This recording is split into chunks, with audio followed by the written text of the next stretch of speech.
Hi hello ಸ್ನೇಹಿತರೆ, welcome to ನಮ್ಮ ಉದ್ಯೋಗ ಮಾಹಿತಿ. ಸ್ನೇಹಿತರೆ, ಕರ್ನಾಟಕ ಲೋಕಸೇವಾ ಆಯೋಗ KPSCಯಿಂದ ದಿನಾಂಕ 20 ಮತ್ತು 21ನೇ ತಾರೀಕು CT ಎಕ್ಸಾಮಿನೇಷನ್ ನಡೀತಾ ಇರತಕ್ಕಂಥದ್ದು.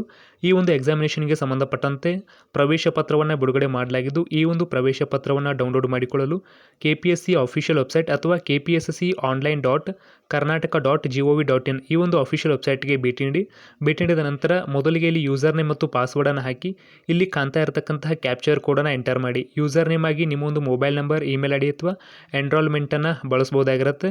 ಲಾಗಿನ್ ಆದ ನಂತರ ಪ್ರಮುಖವಾಗಿ ಈ ರೀತಿಯಾದಂತಹ ಒಂದು ಇಂಟರ್ಫೇಸ್ ಬರುತ್ತೆ. ಇಲ್ಲಿ I have read the instructions ಅಂತ ಕ್ಲಿಕ್ ಮಾಡಿ ನಂತರ ಗೋ ಮೇಲೆ ಕ್ಲಿಕ್ ಮಾಡಿ.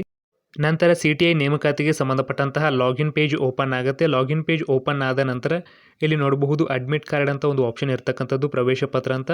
ಆ ಒಂದು ಆಪ್ಷನ್ ಮೇಲೆ ಕ್ಲಿಕ್ ಮಾಡಿ.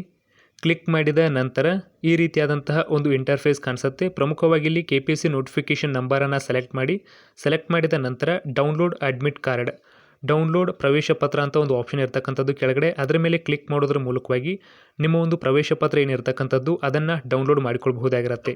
ಇನ್ನು ಅದೇ ರೀತಿಯಾಗಿ ಈ ಒಂದು ಎಕ್ಸಾಮಿನೇಷನ್ಗೆ ಸಂಬಂಧಪಟ್ಟಂತಹ ಸಂಪೂರ್ಣ ಇನ್ಸ್ಟ್ರಕ್ಷನ್ಸನ್ನು ಕೂಡ ಈ ಒಂದು ಅಡ್ಮಿಟ್ ಕಾರ್ಡಲ್ಲಿ ನೀಡಲಾಗಿದ್ದು, ಅಭ್ಯರ್ಥಿಗಳು ಓದ್ಕೊಳ್ಬಹುದಾಗಿರುತ್ತೆ. ಓದಿಕೊಂಡು ಆ ಪ್ರಕಾರವಾಗಿ ನೀವು ಎಕ್ಸಾಮಿನೇಷನ್ಗೆ ಹಾಜರಾಗಬೇಕಾಗತ್ತೆ.